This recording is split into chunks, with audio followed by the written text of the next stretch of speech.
أعوذ بالله من الشيطان الرجيم بسم الله الرحمن الرحيم الحمد لله رب العالمين والصلاة والسلام على سيدنا محمد خاتم النبيين وعلى آله الطاهرين وصحابته أجمعين اللهم لا سهل إلا ما جعلته سهلا وأنت تجعل الحزن إذا شئت سهلا رب اشرح لي صدري ويسر لي أمري واحلل عقدة من لساني يفقهوا قولي Ассаламу алейкум рахматуллахи ва баракатух. Құрметті бауырлар, бүгінгі тақырыптың бас қаһарманы Умар ибн Саад радиаллаху анху, Алла ол кісіге разы болсын. Умайр ибн Саад, яғни Саадтың ұлы Умайр. Жастық шағы жайында. Бұны екі бөлгенген, жастық шағы және үлкен кездегі. Бүгінгі дәріс оның жастық шағы жайында. Умар ибн Хаттаб радиаллаху анху ол кісі жайында былай айтқан екен. Умар ибн Саад насижу вахдихи. Умар ибн Саад насижу вахдихи. Умар ибн Саадқа тең келетін ешкім жоқ деп айтқан Умар радиаллаху анху. Біздің тақырыбымыз былай басталады. Умар кішкентай кезінен бастап кедейліктің, жетімділіктің ащы дәмін татқан екен. Әкесі қайтыс болған уақытта оны қамқорлығына алатын ешкім болмады. Және дүниеде мүлікті қалдырмаған екен. Ал анасы болса, әкесі қайтыс болғаннан кейін, біршама уақыттан кейін, Жүләс ибн Суайд деген кісі, яғни Аус, ансарлық Аус руынан бай кісіге тұрмысқа шығады. Жүләс ибн Суайд Умайрды өз қамқорлығына алады. Өз отбасына қосады. Міне Умайр Жүләстан көркем мәміле, көркем қамқорлық көрді. Тіпті өзін жетім екенін ұмытты. Яғни өгей әкесінен соншалықты қамқорлық, мейірім көрген екен. Міне Умайр Жүләсті бала әкесін жақсы көргендей жақсы көрді. Ал Жүләс өзін тоған, яғни әке баласын жақсы көргендей жақсы көрген екен. Міне Умайр ер жеткен сайын Жүләс оны жақсы көре бастады. Оған деген махаббатты арта бастады. Өйткені ол оның ісінде, әрбір амалында зеректілікті, парасыздықты және аманатқа берік тұратын шыншыл мінездерін көрген сайын оны жақсы көре бастады дейді. Умайр ибн Саад 10 жасқа жетпей тұрып ислам дінін қабылдайды екен. Міне ислам дінін қабылдаған уақытта иманның ләззатын сезінді. Иманның дәні құнарлы топыраққа егілді дейді. Яғни жастайынан бастап Алланың елшісінің қасында болды. Пайғамбарымыз саллаллаху алейхи вассалам жамағат намазынан қалмаған екен. Және мешітке барып келген уақытта анасы ол үшін қатты қуанған. Ол кейде мешітке өзі баратын, кейде өгей әкесімен Жүләспен бірге баратын дейді. Міне осылайша Умайрдың өмірі осылай өтіп жатты. Жай барақатта, бейбіт көңілде өтті. Алайда Алланың бір қалауы болды. Алла Тағала оған бір сынақ жіберді. Ол сынақ оның жасындағы балалар көбіне мұндай сынақты басынан өткізбейтін бір қиын сынақ болды дейді. Міне хижреттің 9-шы жылы Пайғамбарымыз саллаллаху алейхи уассалам сахабаларға Табукқа Рим империясына қарсы соғыс ашуына жариялады. Мұсылмандарға бұйырды бүкіл ат құралдарын, қаруларын соғысқа дайындалуды әзірлеуге бұйырған екен. Пайғамбарымыз саллаллаху алейхи вассалам әдетте бір соғысқа шығар кезде бір жерге барамыз деп, бірақ оны атын анық атамай екінші жерге барғанда, бұл соғыстың айласы ғой енді. Алайда Табук соғысына Пайғамбарымыз жариялаған уақытта ашық анық айтты баратын жерді ше. Өйткені бұл соғыс өте қиын еді және сапарды ұзақ еді.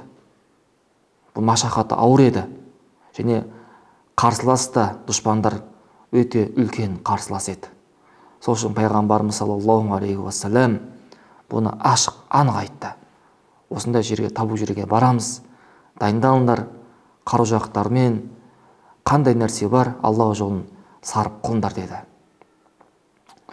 Мұны бұл уақыт жаз еді, жазды ыстық еді, күн қатты ыстыған уақыт еді, жемістер піскен еді дейді. Адамдар қайта-қайта көлеңкелеп демалғысы келетін бір уақыт еді дейді. Сол уақыттарда осыған қарамастан мұсылмандар түгелдей Пайғамбарымыз саллаллаху алейхи вассалам бұйрығына жауап берді дейді. Барлығы дайындалды соғысқа. Барынша Пайғамбарымыз саллаллаху алейхи вассалам жәрдем беруге тырысты. Міне сол уақытта 200-лер мұнафықтар мұсылмандардың жүрегіне әртүрлі күмән айта бастады. Уайым, дерттеріне әртүрлі күмән келтіретін сөздерді айта бастады. Пайғамбарымыз саллаллаху алейхи уассаламды жаман нәрселермен айта бастады. Пайғамбарымыз сөге бастады. Алла сақтасын. Және жеке біз өзінде олардың жеке қалған отырыстарда Пайғамбарымызға деген түрлі діннен шығаратын сөздер айта бастады дейді. Міне осы күндерінде жас бала Умайр мешіттен қайтады ғой, намаз оқып болғаннан кейін. Сөйтіп бір көріністі көреді, таңғажайыпты көріністі көреді, өз көзімен, өз құлағымен естіген. Және бізге былай айтады: мен дейді, сондай мұхажир, ансарлық әйелдерді көрдім дейді. Пайғамбарымыз саллаллаху алейхи вассалам қасына келді, бүкіл әшекейлерін Алла жолында Пайғамбарымызға берді дейді. Осы нәрсені Алла жолында пайдалану үшін да. Өйткені уақытта қару-жарақ аз еді, ат көліктер, түйелер аз еді. Сол баланы әшекейлерін сатып, соғысқа дайындық үшін Алла жолына берген көрді дейді. Көрді, өз көзімен көрдім дейді. Және Осман ибн Аффан радиаллаху анху көрдім дейді. Қапшықпен келген, дорбамен келген, ол да дорбада 1000 динар бар еді дейді. 1000 динарды Алланың елшісінің жанына келіп, міне Алланың елшісі, бұл Алла үшін менен болған бір көмегім деп қойған, өз көзімен көрдім дейді. Бұл соғыста білесіздер, Пайғамбарымыз саллаллаху алейхи уассалам кім садақа береді деген уақытта, 3 рет айтқан уақытта, үшеуінде де Осман радиаллаху анху 100 түйемен, заттармен қоса Алла үшін берген екен. Айында 100 түйе және заттармен қоса, түрлі тауарлармен қоса Алла үшін 300 түйені Алла үшін берген екен. Міне Абдурахман ибн Ауф келді дейді. Өзінің иығынан дорбаны арқалаған. Ол да бір дорба, бір алтын берді дейді. Бір дорба алтын берді дейді. Міне осындай Алланың ризалығы үшін барлығы мұсылманды атсалысты. Тіпті бір кісіні көрдім дейді, үйдегі затты сатуға, мысалы көрпе-төсек, болмашы нәрселерді сатуға, базарға сатуға қойғанын көрді. Не үшін? Бір сол ақшасына Алла үшін соғысын, Алланың жолында соғысатын бір қылышты сатып алу үшін да. Умайр радиаллаху анху міне осындай таңғажайып мұсылмандардың ықыластарын, белсенділігін көреді ғой. Алайда оның өгей әкесі бұл соғысқа ол шамасы жете тұра, бай қуатты болған ғой. Шамасы жете тұра бұл Пайғамбарымыз саллаллаху алейхи вассалам жәрдем беруге асықпай жатқанын таң қалады ғой. Сөйтіп жас бала сол жолдастың намысын қайрауды қалайды ғой. сөйтіп көрген нәрсенің бәрін айтады. Мұсылмандардың Аллах жолында сарп еткен дүниесін, ең қымбат дүниелерін беріп жатқан, тіпті әйелдерді өзінің әшекейлерін берген бәрін Жүләсқа айтады ғой. Сол уақытта тарихшылар айтады, бір түйеге 8 адамға болғанда, бір түйе кезек-мезекке мінген екен да. Міне, ал кедейлер, соғысқа бара алмағандар, не көлігі жоқ та, ол жерге жаяу бара алмайды. Бәрі көлікпен бару керек. Жылап, шәһид болды, оғанларға нәсіп етпегендігі үшін, нәсіп болмағандығы үшін жылап, қайғырып, үйлеріне қайтқандығын, барлығын осының оқиғадан айтып береді ғой Жүләсқа. Жүләс бұны Умайрдан естіген уақытта, Жүләстің аузынан бір сөз естиді, ақылынан айыратын дейді. Сөйтіп Жүләс былай айтқан екен да: егер Мұхаммедтің саллаллаху алейхи уассалам шақырып жатқан нәрсесі рас болса, біз соған сенетін болсақ, біз онда есектен де жаман боламыз деді. Сол айтты ғой. Әлбетте ол мұнафық дейді. Бұл сөз діннен шығаратын сөз еді. Омар бұны естіген уақытта таң қалады. Сондай байқуатты, парасатты, осындай Жүләстің осындай сөзді, күфірлі сөзді иманнан шығаратын, күпірлерге кіргізетін, кәпірлермен бірге кіргізетін сондай сөзді естуден таң қалды. Сөйтіп әлгі жас бала ойланады ғой сол уақытта. Сөйтіп іштей ойланды: егер де бұл Жүләстің айтқан сөзін мен жасыратын болсам, мен Аллаға, Алланың несіне қиянат қылған боламын дейді. Және исламға кір келтірген мұнафықтардың ісімен бірге екеніне маған дәлел болады деп айтты. Өз ішінен да. Ал егер де мен Жүләстің айтқан сөзін Алланың несіне айтып баратын болсам, ол Жүләс мен үшін әкедей қамқорлық қылды. Маған жақсылық жасады. Мен жақсылыққа жамандық қайтаратын, яғни әкесіне ақ болатын, әкесіне қарсы шығатын сондай кісі болып қаламын деп осында екі түрлі ой келді ғой. Түсінді ма? Міне әлгі жас бала екеуі де әшті, екеуі де жағымсыз нәрсе. Соның тезді ойланып, шешім қабылдап, Жүләстің өзіне бетіне айтады: ей Жүләс дейді, Аллаға серт дейді. Сен дейді, мен үшін Алланың елшісінен кейінгі ең артық абзал жан едің дейді. Алайда сен бүгін айтқан сөзің дейді. Егер де мен бұл сөзді айтатын болсам, адамдардың алдында айыбым ашатын болсам, мен сенің айыбын ашам дейді. Бұл сөз айтқан сөздерін. Егер де бұл сөзді мен жасыратын болсам, мен аманатқа опасыздық қылған болам дейді. Және дінме де, өзіме де зиян келтірген болам. Сол үшін мен сен айтқан сөздерін, барлығын, естіген сөздерін Алланың елшісіне айтам дейді ғой. Хабар берем дейді. Дайын бол дейді. Айтқан сөзіне дайын бол дейді. Міне сол уақытта жас бала мешітке барады. Пайғамбарымыз саллаллаху алейхи вассаламға барады. Пайғамбарымыз саллаллаху алейхи вассалам көріп, Жүләстің айтқан сөзінің барлығын хабарлайды ғой, баяндайды. Пайғамбарымыз саллаллаху алейхи вассалам жас баланы өзінен қалдырып, сахабалар жүреді, Жүләсті алып келсін деп. Сөйтіп Жүләсті алып келген уақытта Пайғамбарымыз саллаллаху алейхи вассалам айтады: ей Жүләс дейді, мынау Омар айтқан нәрсесі не нәрсе дейді. Бәрін айтып береді. Сота Жүләс, қараңыз, Алланың елшісі, ей Алланың елшісі дейді, ол маған өтірік айтты, ол маған жала жапты, мен бұны нәрсе мүлдем айтпадым дейді ғой. Субханалла. Сол уақытта Омар айтады: сахабалар дейді, жүрегіміздегі нәрсені жүзімізден байқалатындай кезек-кезек жүзімізге қарады дейді ғой. Бірде Жүләсқа қарады, бірде маған қарады дейді ғой. Сөйтіп мұнафықтар бір-біріне сыбырласып айтты: Бұл жас бала әкесіне қарсы келді.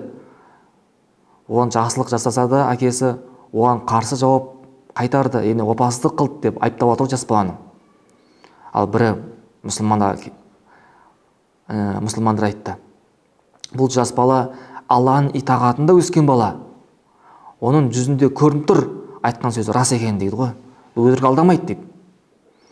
Міне осындай уақытта пайғамбарымыз саллаллаху алейхи вассалам Умәрге қарайды ғой. Умәрге қараса қатты қызарған, беті қызарып кеткен, көзінен жас шығып жатыр, жылап жатыр. Сөйтіп Аллаға жалбарынды былай. Қараңызды, жас бала: Аллахумма анзил аля набийика баяна ма такалламту бихи. Ей Аллахым дейді, пайғамбарымыз саллаллаху алейхи уассаламға менің айтқан сөздерімді ашықтап, түсіндіріп, уақи түсірші дейді ғой. Ей Аллахым. Қараңыз, шын яқинмен, сеніммен осыны қайта-қайта айтады ғой. Сондай уақытта Жүләс айтады: ей Алланың елшісі, мен айтқан нәрсем хақ, мен бұндай сөздерді айтпадым, егер қаласаң сенің алдында ант берейін дейді. Сөйтіп жалған ант береді: Аллаға серт дейді, мен бұл нәрсені айтпадым деп. Міне ант еткеннен кейін адамдар барлығы Умәрге қарайды ғой, енді тігіліп қарайды барлығы. Сонда уақытта пайғамбарымыз саллаллаху алейхи вассалам үндемей қалады. Аз ғана уақытта сахабалар бұны түсінеді, бұл уақи түскен екен түсінеді. Барлығы үндемейді, тыныш тұрады барлығы. Барлығы пайғамбарымыз саллаллаху алейхи вассалам көздерін пайғамбарымызға саллаллаху алейхи вассалам тікті. Барлығы. Сол уақытта Жүләстің жүзіне бір қорқыныш көрінеді дейді. Пайғамбарымыз саллаллаху алейхи вассаламға расында уақи түскен дейді. Пайғамбарға уақи түсіп артынша мына аятты оқып береді пайғамбарымыз саллаллаху алейхи вассалам: Астағфиру билlah яхлифуна биллахи ма қалу. Әлгі мұнафиқтер айтқан сөздеріне Аллаға ант етеді. Валақад қалу калиматул күфри. Расында олар күфір сөзін айтты дейді. Ва кафару бa'да исламихим. Ислам дінін қабылдағаннан кейін діннен шықты дейді. Кәфір болды. Ва хамму бима лам яналу. Олар істей алмайтын нәрсеге ниет қылды дейді. Жете алмайтын нәрсеге. Ва ма нақаму илля ан агнахумуллаху ва расулуху мин фадлихи. Олар Алланың елшісіні және мұсылмандарды жеп көрді. Не үшін деген уақытта? Өйткені Алла Тағала мұсылмандарды өзінің елшісін, өзінің кеңшілігімен байытқан себепті дейді. Фа ин ятубу яку хайран лахум. Егер олар тәубе ететін болса, оларға жақсы дейді. Ва ин ятаваллау. Егер олар тәубе етпейтін болса, юаззибухумуллаху азабан алиман фи дуния вал ахира. Алла Тағала бұл дүниеде және ақыретте күйзелтуші азап береді. Ва ма лахум фил арди мин валиин вала насир. Бұл дүниеде де және оларға жәрдемші ешкім жоқ дейді жер бетінде. Бұл дүниеде де ақыретте дейді. Қараңыз, осы аят түседі ғой. Бұл аят түскеннен кейін Жүләс діріліп кетеді, қорқып кетеді. Сөйлей алмай қалады, кекештеп қалады. Алланың елшісі тәубе еттім дейді ғой. Қараңыздар, тәубе еттім дейді. Умар айтқан рас дейді. Мен жалғаншы болдым дейді. Алланың елшісі, сен жолында бүкіл нәрсе құрбан болсын, мен үшін тәубе сұраңызшы дейді Алладан. Субханалла. Міне пайғамбарымыз саллаллаху алейхи вассалам осындай уақытта Умәрге қарайды ғой. Умәрдің көзінен жасы, бетінен шыққан нұры, көз жас тамиды ғой. Сөйтіп пайғамбарымыз саллаллаху алейхи вассалам Умәрге жақындап, мүбәрәк қолымен құлағын жұмсақ ұстап, және құлағына қарай айтады: ей жас бала дейді, ей ғұлам дейді, сенің құлағын естіген нәрсеге аманатты өтеген болды дейді. Сенің құлағын аманатты өтеді дейді. Сенің Раббың сені растады дейді. Міне Жүләс осынан кейін ислам дінін қабылдап, көркем ислам діні ұстанды, жақсы ислам дінін ұстанды дейді.